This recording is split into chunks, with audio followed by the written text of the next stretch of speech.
नमस्कार, खबर विशेष में आपके साथ मैं हूं आयुष सूर्यवंशी। गढ़ की लड़ाई। आजमगढ़ और रामपुर में लोकसभा की सीटों के उपचुनाव पर सबकी निगाहें हैं।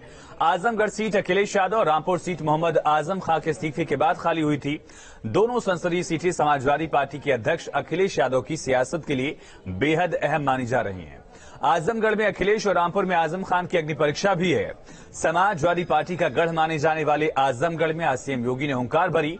दोनों सीटों के उपचुनाव में किसका पलड़ा भारी है, अपनी खास पेशकश गढ़ की लड़ाई में उपचुनाव के हर पहलू पर नजर डालेंगे। और इसी बीच एक बड़ी खबर, आजमगढ़ में सीएम योगी ने समाजवादी पार्टी पर बड़ा हमला बोला है। कहा, सैफई खानदान से भगवान बचाएं, धोखा देना समाजवादियों की पुरानी आदत है। एसपी ने नौकरी के नाम पर युवाओं को धोखा दिया। पिछली सरकारों में आजमगढ़ का विकास नहीं हुआ। पहले आजमगढ़ ने जिसे चुना उसने ठगा था। बीजेपी सरकार में आजमगढ़ की पहचान बदली है। डबल इंजन सरकार में आजमगढ़ का विकास हुआ। आजमगढ़ को पूर्वांचल एक्सप्रेसवे से जोड़ दिया गया है। आजमगढ़ में भी एयरपोर्ट बनने जा रहा है। आजमगढ़ में विश्वविद्यालय बन रही है। वैक्सीन पर अखिलेश ने जनता को गुमराह किया। तमाम बातें मुख्यमंत्री ने सीधे हमले के तौर पर समाजवादी पार्टी के अध्यक्ष के खिलाफ कही हैं। और सुनिए।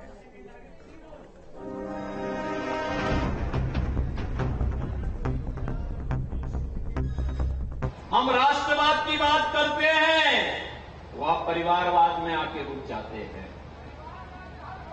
हम विकास की बात करते हैं, वह नौजवानों को गुमराह कर रहे हैं।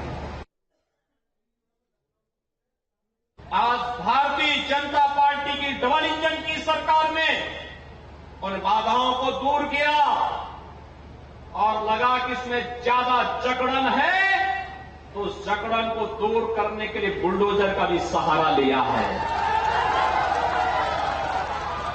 लिया है कि नहीं लिया है? हम सब आभारी हैं प्रधानमंत्री मोदी जी के। उन्होंने प्रदेश देश के युवाओं के लिए अग्निपथ के नाम पर अग्निवीर पैदा करने के बड़े कार्यक्रम को आगे बढ़ाया। पूरी दुनिया उसका स्वागत कर रही है, लेकिन विपक्षी दलों के द्वारा नौजवानों के जीवन के साथ खिलवाड़ करने की दुष्प्रवृत्ति के चलते लोग गुमराह कर रहे हैं नौजवानों को।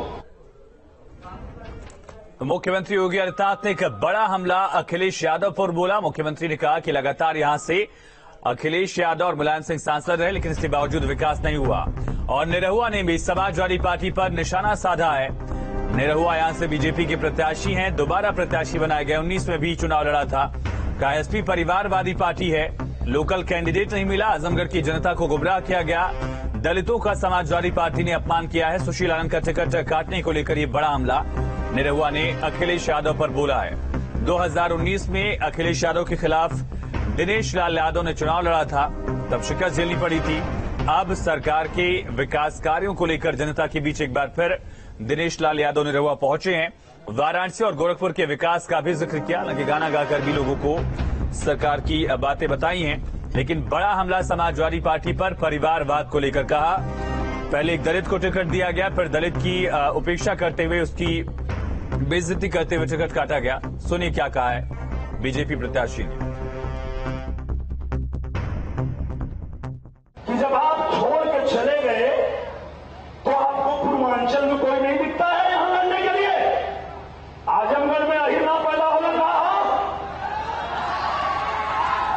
अगर यादव ही लड़ाना था, पहले तो आपने अपमान किया एक दलित कार्यकर्ता का, उनको पहले आपने टिकट दिया। हम लोगों ने भी सोचा कि चलो ठीक है, अब ये परिवारवाद के दलदल से इनकी पार्टी बाहर निकल जाएगी, लेकिन नहीं, फिर वही हुआ। फिर उन्होंने अपने परिवार के ही लोगों को यहां भेज दिया। तो मैं आप लोगों को सिर्फ इतना कहना चाहता हूं कि सिर्फ नाम है इनका समाजवादी पार्टी, असलियत इनकी ये है कि ये है परिवारवादी पार्टी। चलिए सीधा रुक करेंगे। संवाददाता अनिल यादव हमारे साथ लाइव कनेक्ट है। अनिल, एक तरफ खुद मुख्यमंत्री योगी आदित्यनाथ उतरे हैं, लगातार बीजेपी के तमाम दिग्गज नेता आजमगढ़ पहुंच रहे हैं, लेकिन आजमगढ़ का अभेद किला जो समाजवादी पार्टी का है, उसे भेदना कितना मुश्किल, कितनी चुनौती बीजेपी के पास?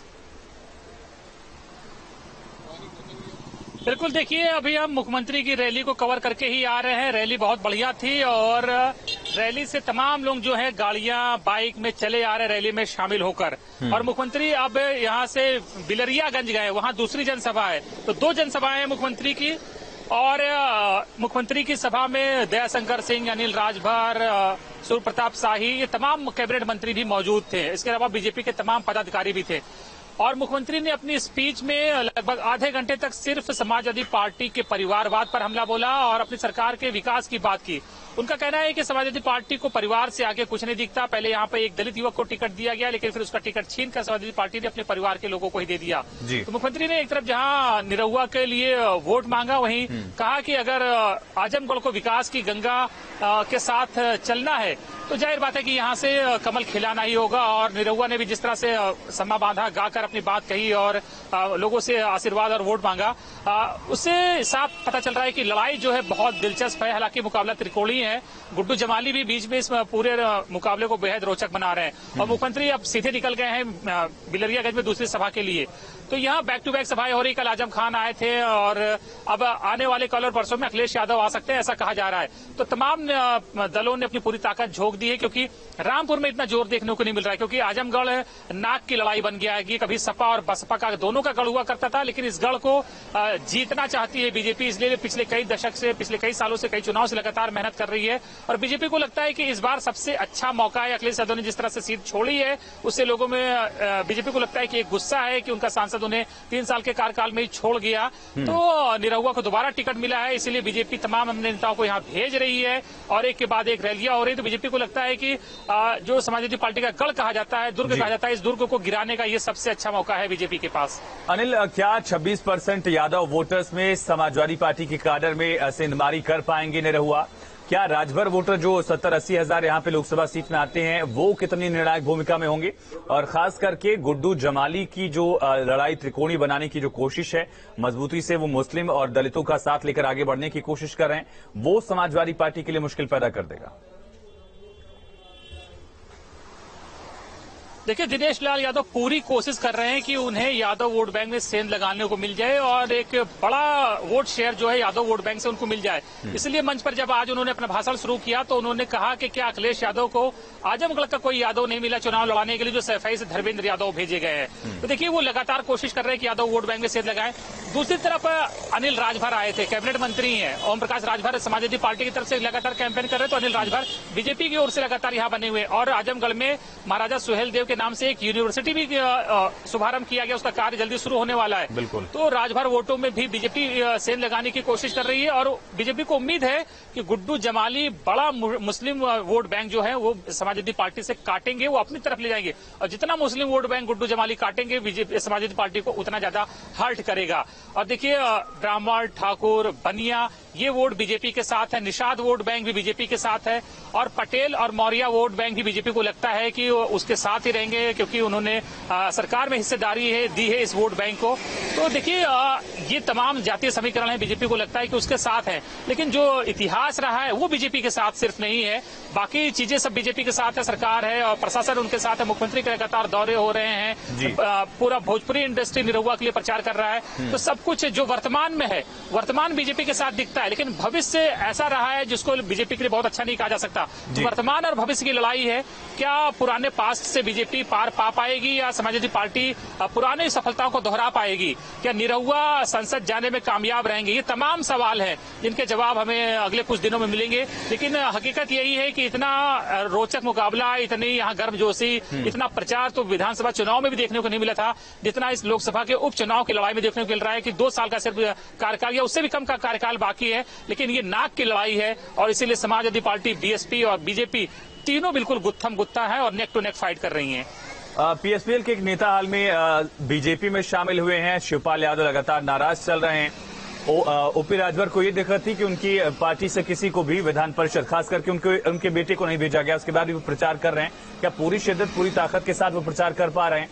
और क्या अनिल, बीजेपी के पास और खुद मुख्यमंत्री के पास एक ऐसा मौका है कि 2017 में जो फूलपुर, गोरखपुर और कैराना में बीजेपी को शिकस्त मिली थी विधानसभा चुनाव के ठीक बाद, उस शिकस्त को अब हटकर यहां अखिलेश यादव को उनके गढ़ में शिकस्त दी जाए, यानी कि एक बदला लेने की पूरी कोशिश?